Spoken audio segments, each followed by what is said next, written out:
सत श्री अकाल बच्चों, अज आप करांगे पंजाब स्कूल सिक्ख्या बोर्ड की पंजाबी दूजी भाषा की 5वीं जमात की पाठ पुस्तक का पाठ नंबर 5 दो कीड़ियाँ। तो चलो शुरू करते हैं अज का पाठ। कुड़े अनीशा, क्यों पानी विच खेडां जइयां करी जानी है, बीमार हो जाएगी। गर्मी नहीं आई अजे, जांदी ठंड है, आजा इधर ठंडे पानी चों। अनीशा की नानी ने पानी नाल खेड रही अपनी दोती नूं वरजिया। नानी जी, मैं खेडा नहीं कर रही, मैं तो विज्ञान का एक प्रयोग करके देख रही हाँ। अनीशा ने गल पूरी नहीं सी कीती कि उसके नानी जी उहदे कोल आ खलोते ते बोले, की करदी है। अज साडे मैडम ने दस्सिया कि जिहड़ियां चीज़ां सानू खाली जापदियां ने उन्हां विच हवा भरी हुंदी है। तो फिर उसने एक खाली बोतल लैके उस विच पानी भरन लई उसनूं पानी की बाल्टी विच डबोया।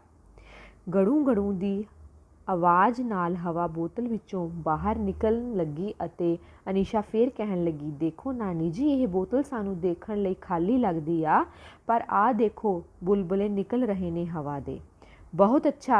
नानी ने गौर नाल अपनी 5वीं विच पढ़दी दोती वल देखिया। नानी जी कित्थे गए। 8वीं विच पढ़दी अनीशा दा भरा नवीन नानी नूं लभ रिहा सी।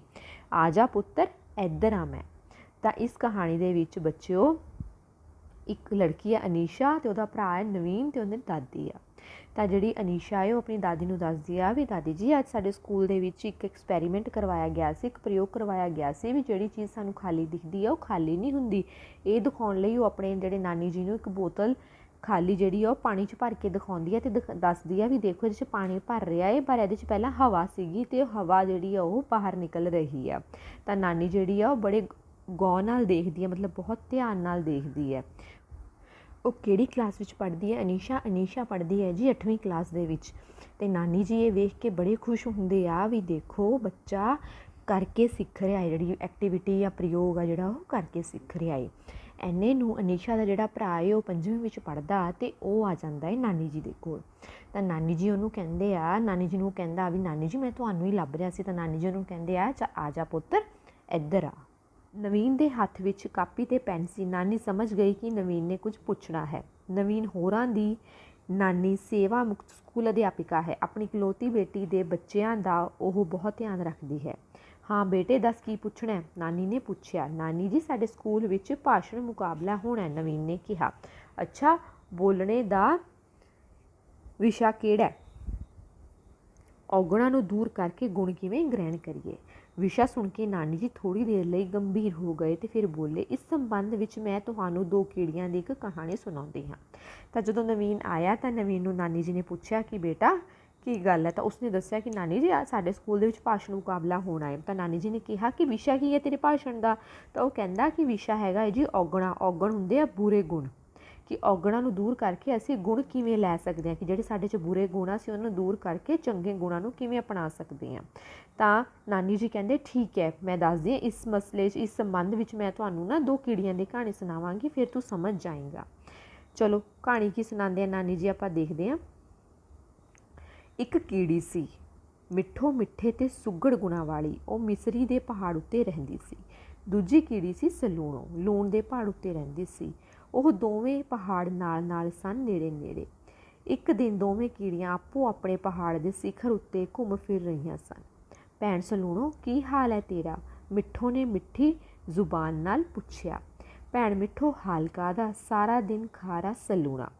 भैण सलूणो, तू इउं कर, कुछ दिन मेरे पहाड़ उत्ते आके रह, मिठी मिठी मिसरी खा ते आनंद लै।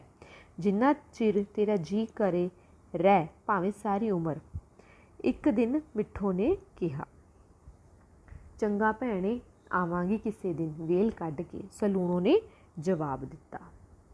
फिर गई सलूणो मिसरी के पहाड़ उत्ते। नवीन ने पुछया, लूण छड्ड के मिसरी मिले खाण नूं होर की चाहीदा? ਉਹ ਤਾਂ ਭੱਜੀ गई होऊ, जिवें आपां चॉकलेट देख के भजने आ, है ना नानी जी? अनीशा भी बोल पई। ध्यान नाल सुनो बेटा, इसकी रमज डूंगी है, आम बातां वर्गी नहीं हैगी।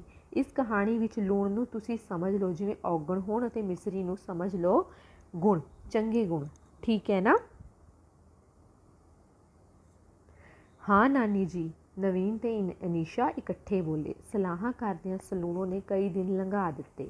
ਜਿਵੇਂ ਮਾੜੀ ਆਦਤ ਛੱਡਣ ਦੀ ਲੋਕ ਆਲਸ ਕਰ ਛੱਡਦੇ ਨੇ, ਉਵੇਂ ਹੀ ਇੱਕ ਦਿਨ ਉਸਨੇ ਸਲਾਹ ਬਣਾ ਹੀ ਲਈ ਕਿ ਮਿਸਰੀ ਦੇ ਪਹਾੜ ਉੱਤੇ ਜਾਣ ਦੀ, ਪਰ ਨਾਲ ਹੀ ਉਸਨੇ ਸੋਚਿਆ ਮਿੱਠੋ ਦੇ ਪਹਾੜ ਦਾ ਤਾਂ ਮੇਰੇ ਪਹਾੜ ਦਾ ਰੰਗ ਤਾਂ ਇੱਕੋ ਜਿਹਾ ਹੀ ਲੱਗਦਾ ਹੈ।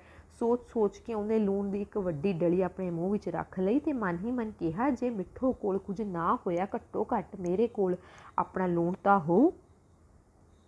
ਚਲੋ ਜੀ, ਆਖਰ ਸਲੂਣੋ ਮਿੱਠੋ ਦੇ ਪਹਾੜ ਉੱਤੇ ਪਹੁੰਚ ਹੀ ਗਈ। ਮਿੱਠੇ ਉਸਨੂੰ ਸਾਰਾ ਪਹਾੜ ਘੁਮਾਉਂਦੀ ਫਿਰੀ, ਤਰ੍ਹਾਂ ਤਰ੍ਹਾਂ ਦੀ ਮਿਸਰੀ ਦੀਆਂ ਡਲਿਆਂ ਕੋਲ ਲਿਜਾ ਕੇ ਸਿਫਤਾਂ ਕਰਦੀ ਰਹੀ। ਸਾਰਾ ਪਹਾੜ ਘੁਮਾ ਕੇ ਸਲੂਣੋ ਵਾਪਸ ਆ ਗਈ। ਆਪਣੇ ਪਹਾੜ ਉੱਤੇ ਪਹੁੰਚ ਕੇ ਆਖਣ ਲੱਗੀ, ਇੰਨਾ ਲੰਮਾ ਚੌੜਾ ਪਹਾੜ ਘੁੰਮਦੀ ਫਿਰੀ ਪਾਗਲਾਂ ਵਾਂਗੂ, ਮਿਸਰੀ ਕਿਹੜੀ ਮਿਲੀ ਉੱਥੇ ਸੁਆਹ। ਸਲੂਣੋ ਅੱਕੀ ਪਈ ਸੀ। ਹਾਂ ਬੇਟੇ ਨਵੀਨ, ਦੱਸੋ ਸਲੂਣੋ ਨੂੰ ਮਿਸਰੀ ਦਾ ਸਵਾਦ ਕਿਉਂ ਨਹੀਂ ਆਇਆ? ਕਿਉਂਕਿ ਸਲੂਣੋ ਨੇ ਆਪਣੇ ਮੂੰਹ ਵਿੱਚ ਲੂਣ ਦੀ ਡਲੀ ਰੱਖੀ ਹੋਈ ਸੀ, ਨਵੀਨ ਬੋਲਿਆ। ਬਿਲਕੁਲ ਠੀਕ। ਸਾਰੇ ਰਾਹ ਉਹਦੇ ਮੂੰਹ ਵਿੱਚ ਉਹੀ ਲੂਣ ਦੀ ਡਲੀ ਖੁਰਦੀ ਰਹੀ। ਮਿਸਰੀ ਦਾ ਸਵਾਦ ਤਾਂ ਉਹ ਚੱਖ ਹੀ ਨਹੀਂ ਸਕੀ ਜੇ ਉਹ ਲੂਣ ਦੀ ਡਲੀ ਮੂੰਹ ਵਿੱਚੋਂ ਕੱਢਦੀ। ਆ ਜਿਵੇਂ ਅਨੀਸ਼ਾ ਪ੍ਰਯੋਗ ਕਰਦੀ ਸੀ, ਜੇ ਬੋਤਲ ਵਿੱਚੋਂ ਹਵਾ ਬਾਹਰ ਨਿਕਲੂਗੀ ਤਾਂ ਹੀ ਪਾਣੀ ਅੰਦਰ ਭਰਿਆ ਜਾਊ। ਜੇ ਔਗੁਣ ਦੂਰ ਹੋਣਗੇ ਤਾਂ ਹੀ ਉਹਨਾਂ ਦੀ ਥਾਂ ਗੁਣ ਗ੍ਰਹਿਣ ਕੀਤੇ ਜਾ ਸਕਣਗੇ। ਠੀਕ ਹੈ ਨਾ? ਨਾਨੀ ਜੀ ਨੇ ਫੇਰ ਪੁੱਛਿਆ। ਬਿਲਕੁਲ ਠੀਕ, ਪਰ ਨਾਨੀ ਜੀ ਸਭ ਤੋਂ ਜ਼ਰੂਰੀ ਗੱਲ ਹੈ ਵਿਸ਼ਵਾਸ, ਗੁਣਵਾਨ ਬੰਦੇ ਉੱਤੇ ਵਿਸ਼ਵਾਸ। ਜੇ ਸਲੂਣੋ ਕੀੜੀ ਮਿੱਠੋ ਉੱਤੇ ਵਿਸ਼ਵਾਸ ਕਰਦੀ ਤਾਂ ਲੂਣ ਦੀ ਡਲੀ ਮੂੰਹ ਵਿੱਚ ਲੈ ਜਾਂਦੀ ਹੀ ਕਿਉਂ? ਨਵੀਨ ਨੇ ਹੋਰ ਨੁਕਤਾ ਸਪਸ਼ਟ ਕੀਤਾ। ਕਈ ਵਾਰ ਸਾਡੇ ਨਾਲ ਵੀ ਇਉਂ ਹੀ ਹੁੰਦਾ। ਅਸੀਂ ਚੰਗੇ ਲੋਕਾਂ ਦੀ ਸੰਗਤ ਕਰਦੇ ਹਾਂ ਚੰਗੇ ਗੁਣ ਗ੍ਰਹਿਣ ਕਰਨ ਲਈ, ਪਰ ਵਿਸ਼ਵਾਸ ਦੀ ਘਾਟ ਕਰਕੇ ਸਾਡੇ ਆਪਣੇ ਹੀ ਔਗੁਣਾਂ ਦਾ ਲੂਣ ਸਾਡੀ ਜੀਭ 'ਤੇ ਖੁਰਦਾ ਰਹਿੰਦਾ ਤੇ ਅਸੀਂ ਚੰਗੇ ਗੁਣਾਂ ਦੀ ਮਿਠਾਸ ਤੋਂ ਵਾਂਝੇ ਰਹਿ ਜਾਂਦੇ ਹਾਂ, ਨਾਨੀ ਜੀ ਨੇ ਕਿਹਾ। ਸ਼ੁਕਰੀਆ ਨਾਨੀ ਜੀ, ਹੁਣ ਮੈਂ ਇਸ ਨੂੰ ਲਿਖ ਲਵਾਂ ਫਿਰ ਸੁਣਾਵਾਂਗਾ ਤੁਹਾਨੂੰ। ਆਖ ਕੇ ਨਵੀਨ ਆਪਣੀ ਪੜ੍ਹਨ ਵਾਲੀ ਮੇਜ਼ ਉੱਤੇ ਜਾ ਬੈਠਿਆ। ਨਾਨੀ ਜੀ ਰਸੋਈ ਵਿੱਚ ਜਾ ਕੇ ਚਾਹ ਬਣਾਉਣ ਲੱਗੇ, ਕਿਉਂਕਿ ਨਵੀਨ ਹੋਰਾਂ ਦੇ ਮੰਮੀ ਪਾਪਾ ਦਫ਼ਤਰ ਤੋਂ ਆਉਣ ਵਾਲੇ ਸਨ ਤੇ ਅਨੀਸ਼ਾ ਮੇਨ ਗੇਟ ਉੱਤੇ ਖੜ੍ਹ ਕੇ ਆਪਣੇ ਮੰਮੀ ਪਾਪਾ ਦਾ ਇੰਤਜ਼ਾਰ ਕਰ ਰਹੀ ਸੀ। ਤਾਂ ਬੱਚਿਓ, ਨਾਨੀ ਜੀ ਨੇ ਜਿਹੜੀ ਹੈ ਕੀ ਕਹਾਣੀ ਸੁਣਾਈ? ਨਾਨੀ ਜੀ ਨੇ ਉਹਨਾਂ ਨੂੰ ਬੱਚਿਆਂ ਨੂੰ ਦੋ ਕੀੜੀਆਂ ਦੀ ਕਹਾਣੀ ਸੁਣਾਈ। ਇੱਕ ਮਿਸਰੀ ਦੇ ਪਹਾੜ ਉੱਤੇ ਰਹਿੰਦੀ ਸੀ ਇੱਕ ਕੀੜੀ, ਤੇ ਦੂਜੀ ਕੀੜੀ ਰਹਿੰਦੀ ਸੀਗੀ ਲੂਣ ਦੇ ਪਹਾੜ ਉੱਤੇ। ਠੀਕ ਹੈ, ਤਾਂ ਇੱਕ ਦਿਨ ਜਿਹੜੀ ਮਿਸਰੀ ਦੇ ਪਹਾੜ ਉੱਤੇ ਰਹਿੰਦੀ ਆ ਕੀੜੀ, ਉਹਨੂੰ ਦੂਜੀ ਨੂੰ ਲੂਣ ਦੇ ਪਹਾੜ ਦੇ ਉੱਤੇ ਰਹਿਣ ਵਾਲੀ ਨੂੰ ਬੁਲਾਉਂਦੀ ਹੈ, ਕਹਿੰਦੀ ਚੱਲ ਤੂੰ ਮੇਰੇ ਪਹਾੜ ਉੱਤੇ ਆ ਕੇ ਰਹਿ ਲਾ, ਚਾਹੇ ਤੂੰ ਪੂਰੀ ਉਮਰ ਰਹਿ ਲਵੀਂ, ਮੇਰੇ ਪਹਾੜ ਉੱਤੇ ਆ ਕੇ ਰਹਿ ਕਿ ਇੱਥੇ ਮਿੱਠਾ ਮਿੱਠਾ ਹੈ ਸਾਰਾ ਕੁਛ। ਚਲੋ, ਪਰ ਜਿਹੜੀ ਲੂਣ ਦੇ ਪਹਾੜ 'ਤੇ ਰਹਿਣ ਵਾਲੀ ਕੀੜੀ ਸੀ ਉਹਨੂੰ ਯਕੀਨ ਨਹੀਂ ਹੁੰਦਾ, ਚਾਹੇ ਉੱਥੇ ਮਿੱਠਾ ਹੈ ਦੂਜੇ ਦੇ ਪਹਾੜ 'ਤੇ, ਪਰ ਉਹਨੂੰ ਆਪਣਾ ਜ਼ਿਆਦਾ ਵਧੀਆ ਲੱਗਦਾ ਹੈ। ਚਲੋ ਮੰਨ ਜਾਂਦੀ ਹੈ, ਕਹਿ ਦਿੰਦੀ ਹੈ ਉਹਨੂੰ, ਮੈਂ ਤੇਰੇ ਪਹਾੜ 'ਤੇ ਆ ਜਾਊਂਗੀ, ਤੇਰੇ ਮਿੱਠੇ ਪਹਾੜ 'ਤੇ, ਮਿਸ਼ਰੀ ਦੇ ਪਹਾੜ 'ਤੇ ਮੈਂ ਆ ਜਾਊਂਗੀ। ਪਰ ਜਾਣ ਲੱਗਦੀ ਹੈ ਜਦੋਂ, ਤਾਂ ਆਪਣੇ ਮੂੰਹ ਦੇ ਵਿੱਚ ਉਹ ਜਿਹੜਾ ਉਹਦਾ ਆਪਣਾ ਲੂਣ ਵਾਲਾ ਪਹਾੜ ਆ ਨਾ, ਉੱਥੋਂ ਥੋੜ੍ਹਾ ਲੂਣ ਦਾ ਡਲਾ, ਵੱਡੀ ਡਲੀ ਹੈ ਜਿਹੜੀ, ਉਹ ਆਪਣੇ ਮੂੰਹ 'ਚ ਰੱਖ ਲੈਂਦੀ ਆ ਅਤੇ ਉਹਦੇ ਪਹਾੜ 'ਤੇ ਚਲੀ ਜਾਂਦੀ ਆ।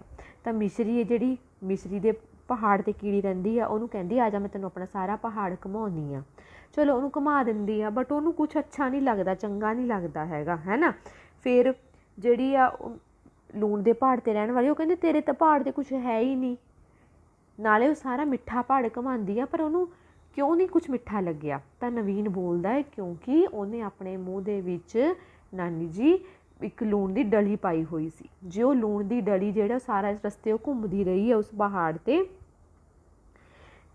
ਸਾਰਾ ਰਸਤਾ ਉਹ ਘੁੰਮਦੀ ਰਹੀ ਉਹਦੇ ਪਹਾੜ 'ਤੇ, ਤਾਂ ਜਿਹੜਾ ਲੂਣ ਸੀਗਾ ਉਹ ਉਹਦੇ ਮੂੰਹ ਦੇ ਵਿੱਚ ਖੁਰਦਾ ਰਿਹਾ ਹੈ, ਤਾਂ ਉਹਨੂੰ ਮਿੱਠੇ ਦਾ ਸਵਾਦ ਹੀ ਨਹੀਂ ਆ ਪਾਇਆ, ਉਹ ਮਿੱਠੇ ਦਾ ਸਵਾਦ ਹੀ ਨਹੀਂ ਲੈ ਸਕੀ। ਤਾਂ ਇਸੇ ਗੱਲ ਤੋਂ ਜਿਹੜੀ ਉਹਦੀ ਨਾਨੀ ਜੀ ਆ ਉਹਨੂੰ ਸਮਝਾਉਂਦੇ ਆ ਕਿ ਜਦੋਂ ਤੱਕ ਅਸੀਂ ਜਿਹੜੇ ਮੂੰਹ ਦੇ ਵਿੱਚੋਂ ਆਪਣਾ ਲੂਣ ਕੱਢ ਦਿੰਦੀ ਤਾਂ ਉਹਨੇ ਆਪਣੇ ਆਪ ਹੀ ਜਿਹੜਾ ਮਿੱਠਾ ਆਪਣੇ ਮੂੰਹ 'ਚ ਪਾ ਲੈਣਾ ਸੀਗਾ, ਤਾਂ ਉਹ ਲੂਣ ਕੱਢਦੀ ਨਹੀਂ ਹੈਗੀ ਤਾਂ ਮਿੱਠਾ ਕਿੱਥੇ ਪਾਏਗੀ ਉਹ, ਕਿਉਂਕਿ ਉਹਦਾ ਮੂੰਹ ਤਾਂ ਲੂਣ ਨਾਲ ਭਰਿਆ ਹੋਇਆ ਹੈ। ਤਾਂ ਇਸੇ ਗੱਲ ਕਰਕੇ ਉਹਦੀ ਨਾਨੀ ਜੀ ਸਮਝਾਉਂਦੇ ਆ, ਇਸੇ ਤਰ੍ਹਾਂ ਬੁਰੀਆਂ ਆਦਤਾਂ ਹੁੰਦੀਆਂ, ਜੇ ਤੁਸੀਂ ਬੁਰੀਆਂ ਆਦਤਾਂ ਨੂੰ ਛੱਡੋਗੇ ਤਾਂ ਹੀ ਤੁਹਾਡੇ ਅੰਦਰ ਜਿਹੜੀਆਂ ਹੈ ਉਹ ਚੰਗੀਆਂ ਆਦਤਾਂ ਆਉਣਗੀਆਂ। ਇਹ ਨਹੀਂ ਹੈ ਕਿ ਤੁਸੀਂ ਬੁਰੀਆਂ ਆਦਤਾਂ ਨੂੰ ਵੀ ਅਪਣਾਇਆ ਹੋਇਆ ਹੈ ਫਿਰ ਤੁਸੀਂ ਕਹਿੰਦੇ ਹੋ ਕਿ ਚੰਗੀਆਂ ਆਦਤਾਂ ਵੀ ਸਾਡੇ ਅੰਦਰ ਆਉਣ, ਇੱਦਾਂ ਨਹੀਂ ਹੋਏਗਾ।